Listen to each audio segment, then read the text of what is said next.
For this September layout for our apple picking, we're using January of 2021 original sketch.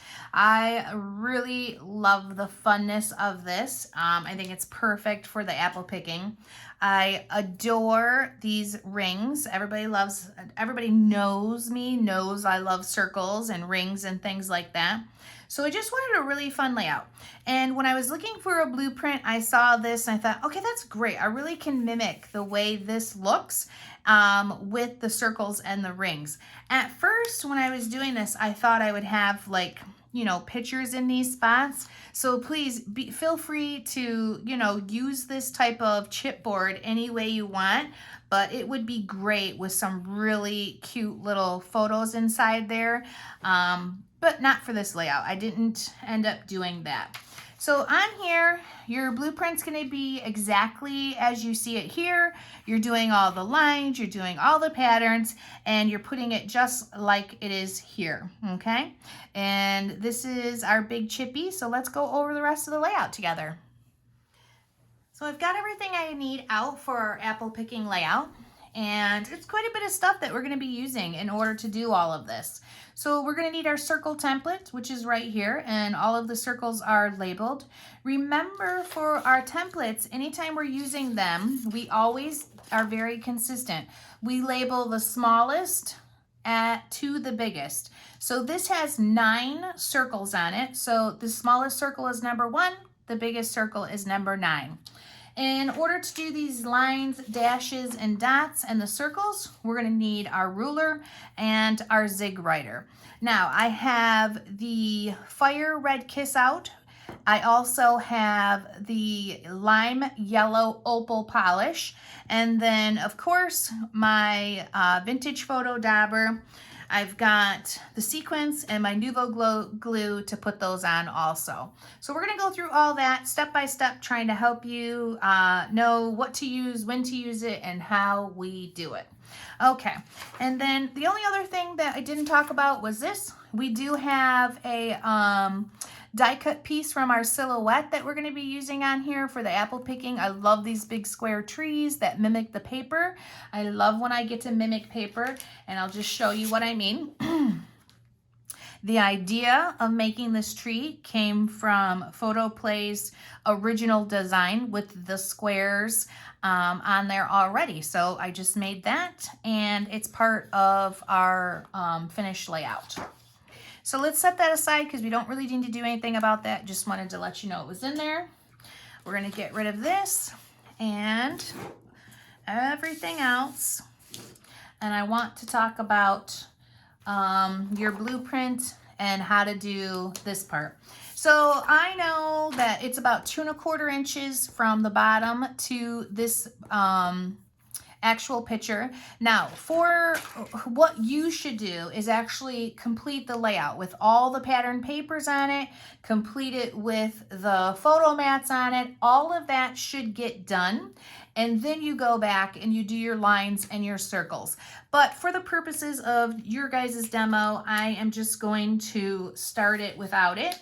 And I'm going to start about 2¼ inches up from the bottom. So let me just get a visual as to where that is. So that's about right here. Go down just a little bit. Now, I love to use the Tim Holtz ruler because I like that it's see-through and I can line up the edges to make sure I'm still straight. Like if you're like that on the paper and it's off, well, you know you're not straight. So I can line it up and be very straight on the paper. So I'm going to do my first line right here with the thin end of the zig writer. This one, I'm just going to move it down. Sometimes I go above it a little bit so that the lines are on top of each other, but I just did it a little bit backwards because of how I'm measuring. So I'm just going to go down about a little bit less than 1/4 inch or 1/4 inch. Do my next line. And yes, we have a shadow going on because we have a cat that's deciding to come visit us. And same thing, if I want to know I'm straight, I just line it up on this edge right here, and then I know I'm straight, and I'm going to do these lines here. pull it over a little bit. You know, everybody's is going to be slightly different. Okay. And then from there, these actually could have went all the way through, but that's no big deal. I'm going to get my circle template, and I'm going to do number 2 and then number 6. So number 2 is right here. We're only doing one line. Sometimes with this we'll offset and we'll do a couple, but I'm not today. And then I'm doing my number 6.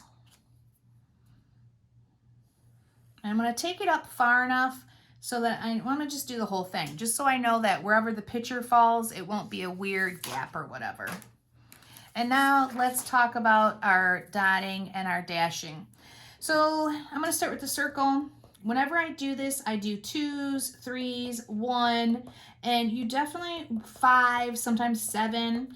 You want to pick up your pen and keep mixing up where you're at, so that it doesn't look like you started at one end and just kept going all the way down. Because if you do that, it'll look way too symmetrical. You won't have a random look to it, and you definitely want it to look much more random.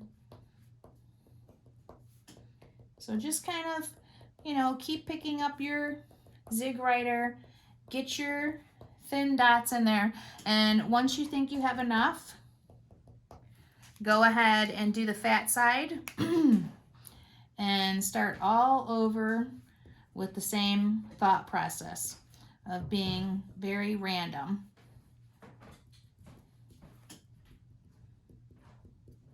And you know what, with this, if you think you have enough, you probably do. Like, don't overdo it. It's meant to give the lines weight. That's all it's doing. It's not so you have a polka dotted line or anything like that. It's just to give it weight. Okay, that looks great. I love it. Now, the other thing that we did with this layout is we actually put glitter glue dots all around all of the rings and the leaves. It's actually the only place that we use the glitter glue.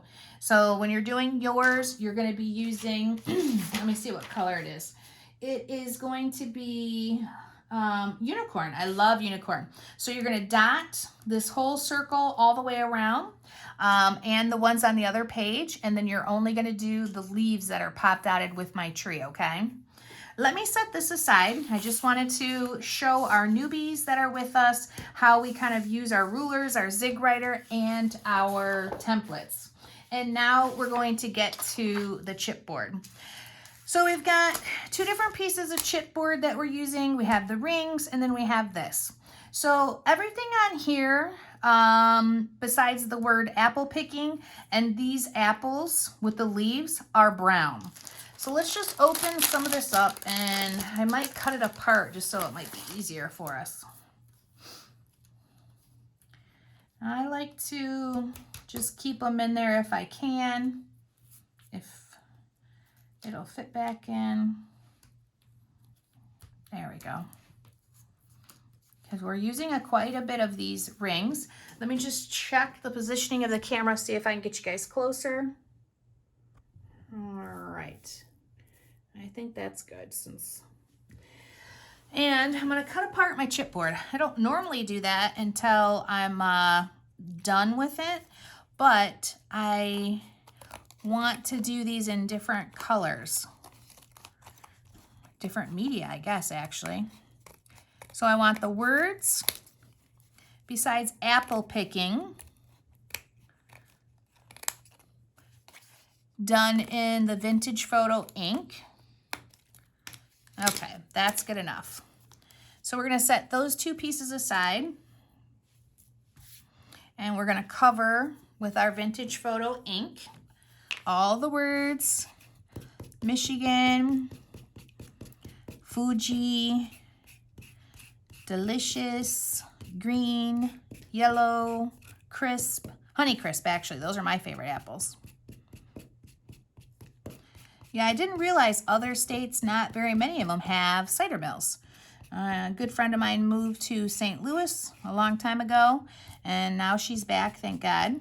And one of the things that she missed the most was the fall. There was no cider mills with the fresh donuts. So it's strange when you think about it, what other states don't have. Okay, so here is the Michigan words and apple words. And now we're going to do our big chippy.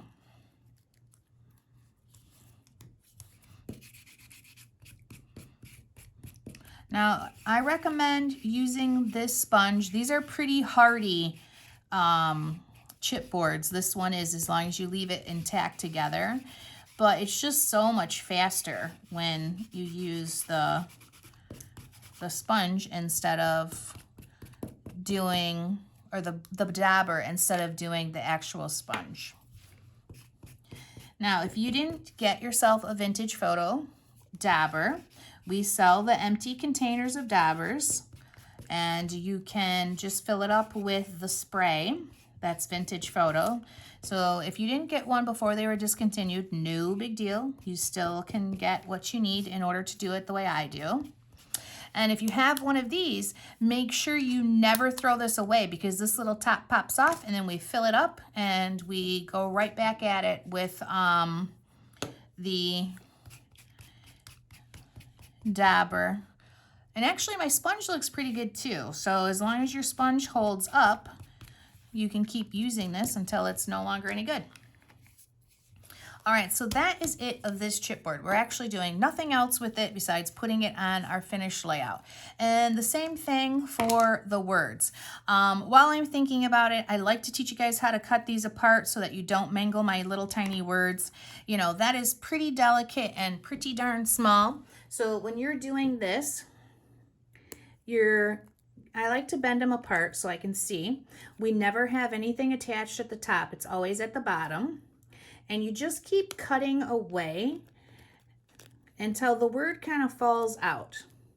And definitely on this, you're going to have a lot of little pieces to push out. Okay. And, oh, I just broke it. Sorry, whoever's getting this one, you'll have to glue that back together.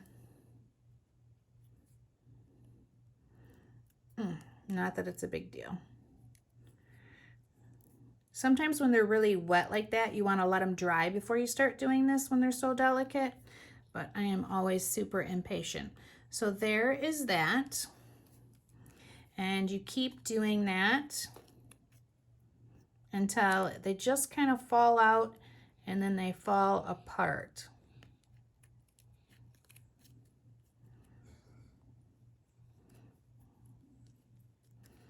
Honeycrisp is one word, so we're trying to get that out. These ones. Just take your time. I'm going to cut across that F.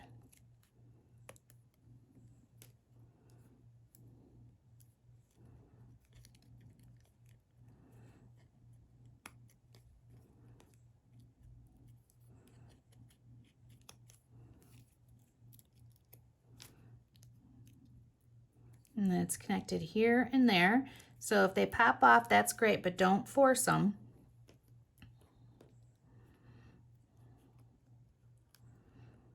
Still working with Honeycrisp.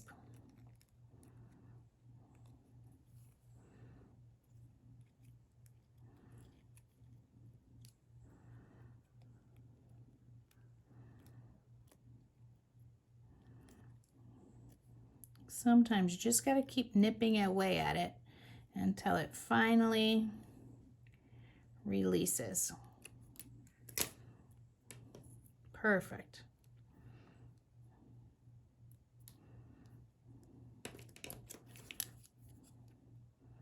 Push that through. Okay, and then we've got our little Honeycrisp word. That will definitely be reattached just like that. No big deal. And these. All right, let's do one more together so that you know how to cut the words out without mangling them. You just keep cutting away at the pieces And then once you have it where you can see where it's connected, if it's a hardy word, you can pop it off. But if not, just use your scissors to cut that little spot, and that is it.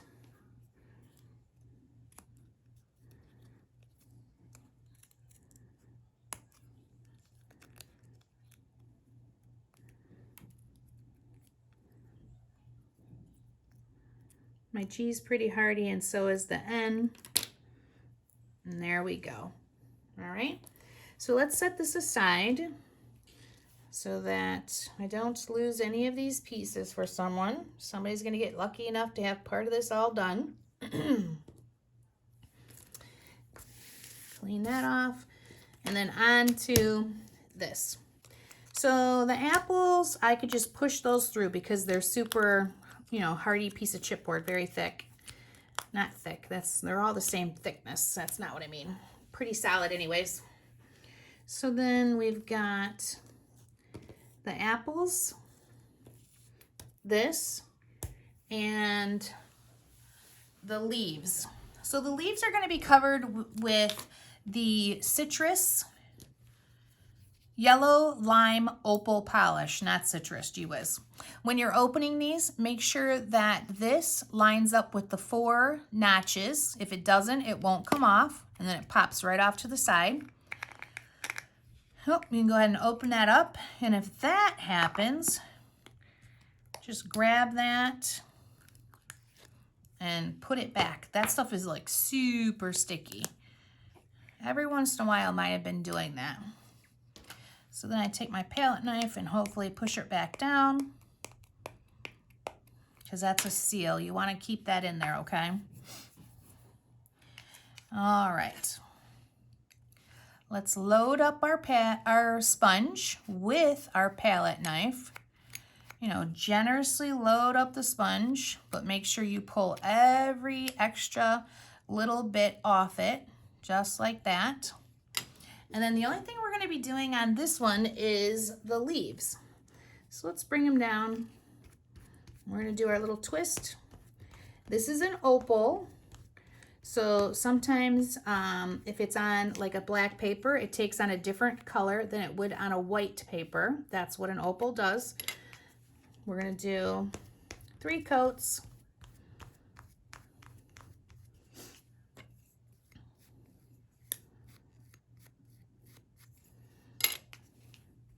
One right after the other, and you're just going to keep doing it until it looks exactly like it does in there, which that one does. So those are finished.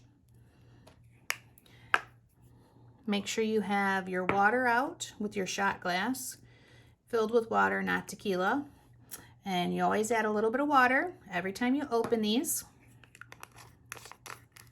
Okay, now I've got my red Fire Red Kiss. I'm putting it between the notches. There's 2 there, 2 there, and then popping it to the side. And then off with the top. Okay, clean off your palette knife before you dip it in there.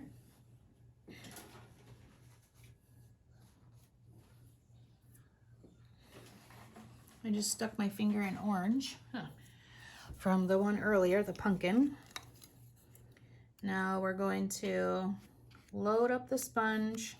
And as you can see, this was some other color, but I always clean them and use whatever color is available. Ooh, look at that. Don't get on my leaf. There we go. So push it in and pull it off. Now we're going to do the word apple picking, and we're going to do the apples. Now those apples are so small, and since they're pushed out, it's going to be really hard for me to hold them. So I am going to grab a scrap piece of paper, and I'm going to glue down those apples so that they do not move on my paper. So just put a little bit of adhesive on the bottom.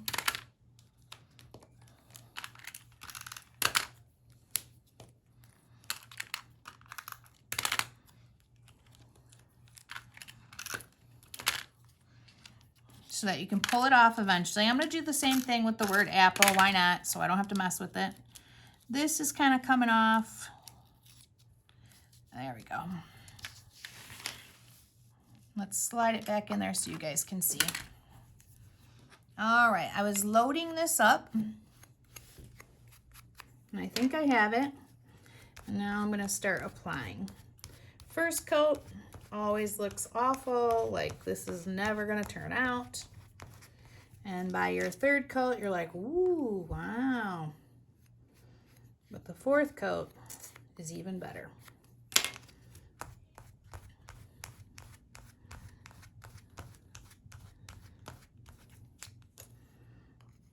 I like to clean my lid out too. That's what I'm doing right here, is just pulling it right out of the lid if there's some on it.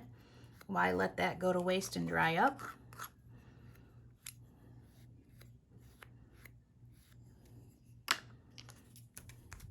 Oops, that's not what I want.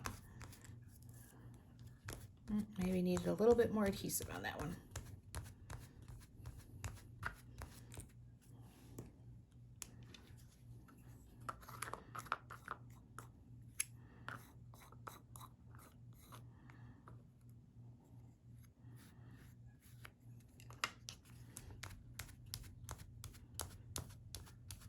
This stuff just amazes me how every single layer, number one, looks, you know, how it sticks to it. I don't understand how it works, but I do love it. Or how it dries so fast. That is pretty spectacular too. I cannot say enough about gilding polish. I think I'm gonna take my sponge and clean that all up in there.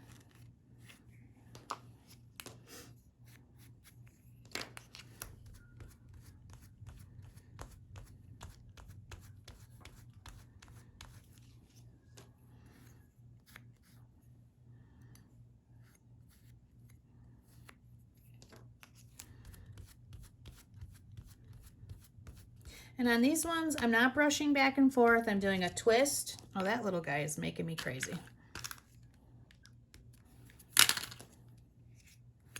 I'm doing a smash and twist. Okay, coat number 3.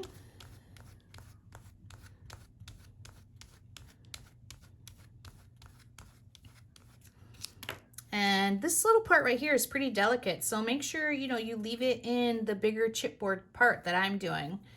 If you push it out right away and you're trying to do this, you got to be a lot more careful with your chipboard so it doesn't mangle.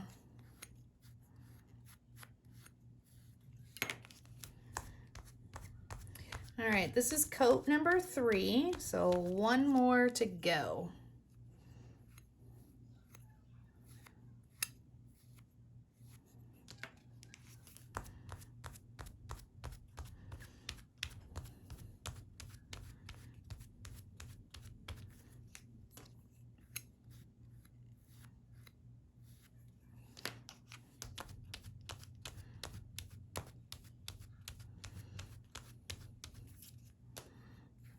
Okay, looking good.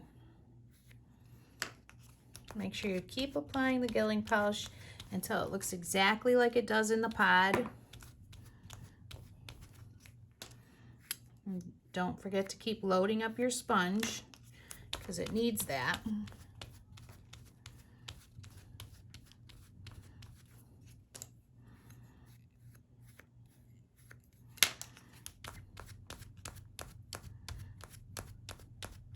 Love it, love it.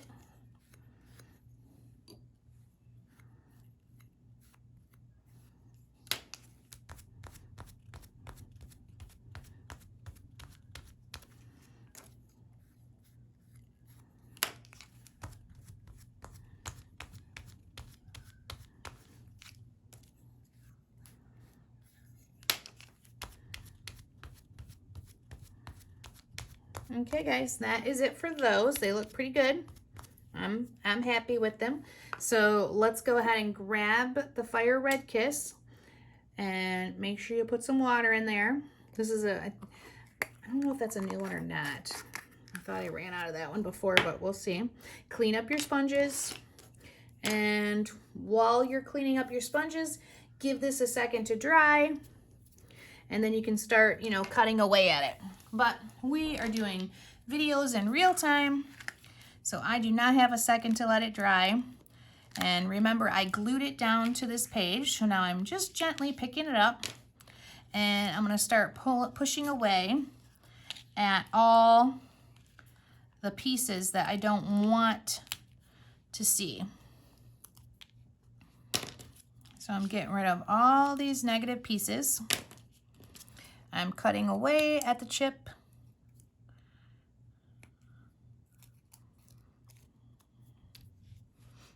And there shouldn't be anything at the top connected, so it should just fall out.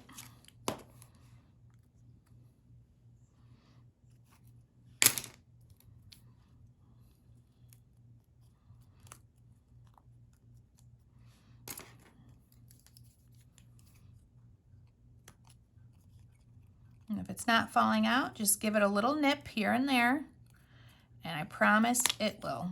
See, look at that. Then the pieces just fall away. They don't have anywhere to go besides gone. And real tiny piece like this P, push right where the K is. Allie, can you sit down so you're not like in my shot, cat, throwing a shadow? Okay. And then that is it, guys. There is our apple picking. Here's our little apples. And then I will pop out these little guys and put each one with one of the apples. Okay. So that is our apple picking page. I hope this helps make things easy. Oh, fudge. We're not done yet. Hang on one second. Let's talk about the gems for our newbies. Let me set this aside. Grab the page back. So here is the page. Here is the sequins that we're using. These are the sequins, and this is Peppermint Jazz. It's a super cute pack. Get yourself a little scrap piece of paper. So when you open them up, you can just throw the whole pile of these on there. And I'm only going to drop out a few just because we pretty much already have ours done. Okay, I'm gonna grab my Nuvo glue. This is what I apply all the sequins with. And when I'm doing stuff like this, I will dot like a ton and then set them in there. But since I've already got so many done, maybe I'm trying to do some filler on these. I'm not really trying to, let me clean it up. I'm not really trying to, I got a little thing here that I don't want, so.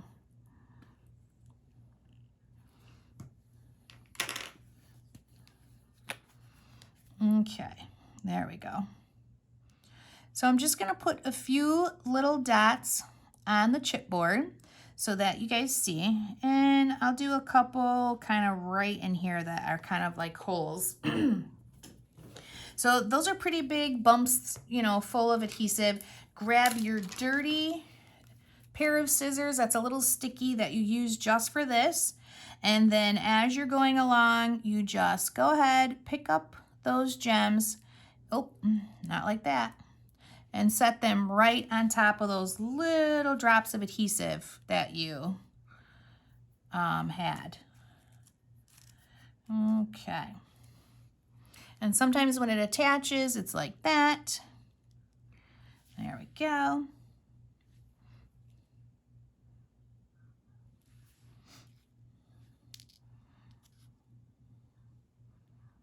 Clear ones. Pick it up and push them in where you want them. Now, even though it's got that little bubble of adhesive, I would prefer it wasn't that big, but it is what it is. It will dry clear, so I really am not worried about it at all. You cannot hardly see it once it's dry. So that's it, guys. I covered up all of the little dots that I did. I'm going to throw that one in there since there's extra adhesive. That's how I apply my sequins. Ooh, let's grab him. Sometimes I pick them up at the end if my scissors aren't sticky enough. We'll just throw him in that little hot mess because he'll stay. And there's your apple picking page. Super cute, lots of fun, and new techniques to be learned.